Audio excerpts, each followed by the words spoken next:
Hello అండి. నమస్తే అండి. Welcome to Varahi channel. బాగున్నారా? ఎలా ఉన్నారు? ఈరోజు నేను ఈ వీడియోలో ఒరిస్సా రాష్ట్రంలోని వేంచేసి ఉన్న పూరి జగన్నాథుని గురించి ఆలయ విశేషాలు తెలియజేస్తాను. ఒడిస్సా రాష్ట్రంలోని పూరిలో జగన్నాథ స్వామి ఆలయం ఉంది. శ్రీకృష్ణుడు ద్వారకలో కృష్ణుడిగా, పండరీపురంలో పాండరంగుడిగా, పూరిలో జగన్నాథుడిగా పిలువబడతాడు. జగన్నాథుడు అంటే ఈ యావత్ జగత్ అంతటికీ నాథుడు అని అర్థం. పూరిలో జగన్నాథ స్వామి తన సోదరి సుభద్ర మరియు సోదరుడు బలభద్రుని సమేతంగా మొండి జగన్నాయకులుగా దర్శనమిస్తారు. ఇక్కడ విగ్రహాలు శిలతో చేసినవి కాకుండా దారుతో చేసిన అభయ వరద హస్తాలు లేకుండా మొండిగా దర్శనమిస్తాయి. కృతయుగంలో పూరిలో జగన్నాథ స్వామి ఆలయం ఉన్నట్లు రామాయణ మహాభారతాల్లో చెప్పబడింది. పూర్వం ఇంద్రద్యుమ్నుడు అనే మహారాజు ఉండేవాడు. ఆయన చరిత్రలో యుగయుగాలు పేరు ప్రఖ్యాతులు తెచ్చే ఆలయం నిర్మించాలని కోరిక కలిగింది. ఆయన వద్ద ఆలయం నిర్మించడానికి సరిపడ సంపద, శిల్పులు ఉన్నారు, కానీ చరిత్రలో నిలిచిపోయే ఆలయం ఎలా నిర్మించాలి అని ఆలోచించాడు.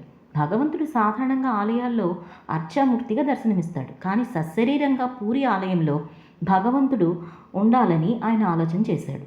ఆ మహారాజుకు శ్రీకృష్ణుడు స్వప్నంలో సాక్షాత్కరించి, నేను నీలాచలం అనే కొండ మీద నీలమాధవుడు అనే పేరుతో సశరీరంగా ఉంటానని తెలియజేశాడు. మరునాడు ఉదయం రాజు తన స్వప్న వృత్తాంతం గురించి తన వేగులకు చెప్పి, నలుమూలలా నీలాచలం నీలమాధవుడు ఎక్కడ ఉన్నది అని వెతికి పెట్టమని పంపించాడు. వారితో పాటుగా విద్యాపతి అనే బ్రాహ్మణుని కూడా పంపాడు. వేగులు ఎక్కడా నీలాచలం ఎంత వెతికినా కనపడలేదని రాజుకు చెప్తారు. విద్యాపతి వెతుకుతూ అడవి మార్గంలోకి వెళ్తాడు. ఆ అడవిలో అతడు మార్గ మధ్యంలో స్పృహ కోల్పోతాడు. అప్పుడు శ్రీకృష్ణుడు గొల్లవాని రూపంలో వచ్చి మరలా స్పృహ వచ్చేలా చేసి ఈ దారి గుండా వెళ్ళమని చెబుతాడు. విద్యాపతి ఆ అడవిలో ఒక గూడెంలో లలిత అనే పేరు గల గూడెం మహిళను కలుస్తాడు. ఆమె విద్యాపతి తన ఇంటికి తీసుకువెళ్తుంది. లలిత ఆ గూడెం రాజు కూతురు. ఆమె తండ్రి పేరు విశ్వావసువు. విద్యాపతి ఆ గూడెంలో కొన్నాళ్ళు నివసిస్తాడు. అతను లలితను ప్రేమించి పెళ్లి ఆడతాడు. విద్యాపతి తన మామగారు రోజు రాత్రి అడవిలోకి వెళ్ళి తెల్లవారుజామున రావటం గ్రహించి విశ్వావసువు నీలాచలంలోని నీలమాధవుడు వద్దకు వెళ్తున్నాడని గ్రహిస్తాడు. ఈ విషయం తన భార్య అయిన లలితను అడుగగా అది తమ గూడెం యొక్క రహస్యమని ఎవరికీ చెప్పకూడదని చెబుతుంది. విద్యాపతి తన మామగారిని ఈ విషయం గురించి అడిగి తనను తీసుకువెళ్ళమని కోరగా అల్లుని మాట కాదనలేక సరే అంటాడు. విద్యాపతి కండ్లకు గంతలు కట్టి తీసుకువెళ్తాడు. అయితే విద్యాపతి ఒక వస్త్రంలో ఆవాలు పోసి దానికి ఒక రంధ్రం చేసి దారి పొడవున ఆవాలు చల్లుతూ వెళ్తాడు. కొంతకాలానికి ఆ ఆవాలు మొలకెత్తి చిన్న చిన్న మొక్కలుగా మారి నీలాచలంకు దారి స్పష్టంగా ఏర్పడుతుంది. అప్పుడు విద్యాపతి రాజుకు నీలాచలంకి దారి తెలిసిందని తెలియజేస్తాడు. రాజుగారు విద్యాపతి నీలాచలం వెళ్ళేటప్పటికీ నీలమాధవుడు అక్కడ మాయమవుతాడు. రాజు చాలా నిరాశ చెందుతాడు.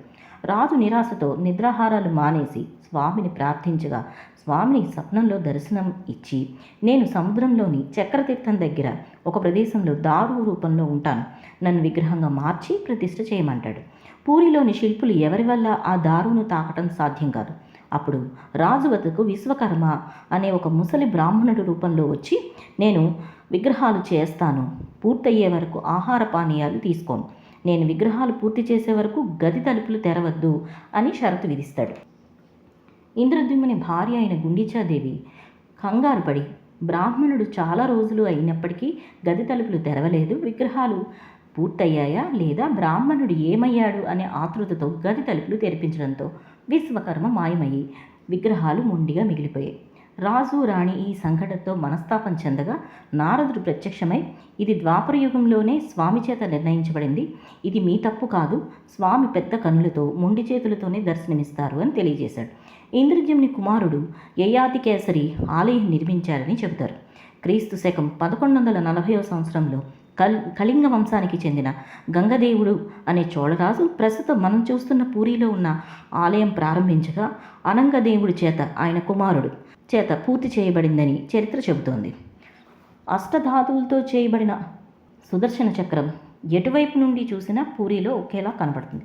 ఆలయం పైన పక్షులు ఎగరకపోవడం, ఆలయం గోపురం మీద జెండా గాలికి వ్యతిరేక దిశలో వీచడం, అలాగే పూరిలో సముద్రం మీద గాలులు వ్యతిరేక దిశలుగా ఉండడం, పూరి ఆలయ సింహద్వారంలోకి వెళ్ళగా సముద్ర ఘోష వినపడకపోవడం, ఆలయం నీడ కనపడకపోవడం శాస్త్రవేత్తలకు అంతు చెక్కని విశేషాలు.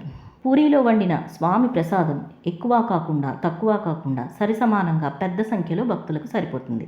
ఇక్కడ వంట చేసేటప్పుడు పొయ్యి మీద 7 కుండలు వరుసగా పెడితే మొదటి కుండ ఉడకకుండా చివరి కుండ ఉడకడం మరి ఒక విశేషం. ఇక్కడ వంటశాలను సాక్షాత్తు ఆ లక్ష్మీదేవి పర్యవేక్షిస్తుందని నమ్మకం. పూరి ఆలయం ప్రధానంగా 4 భాగాలుగా ఉంటుంది. భోగి మండపం, నాట్య మండపం, ముఖ మంటపం, గర్భాలయం 4 మంటపాలుగా మనకి దర్శనమిస్తుంది. ఇవి పూరి జగన్నాథ్ ఆలయని విశేషాలు. మరి బాయ్ అండి, నమస్తే.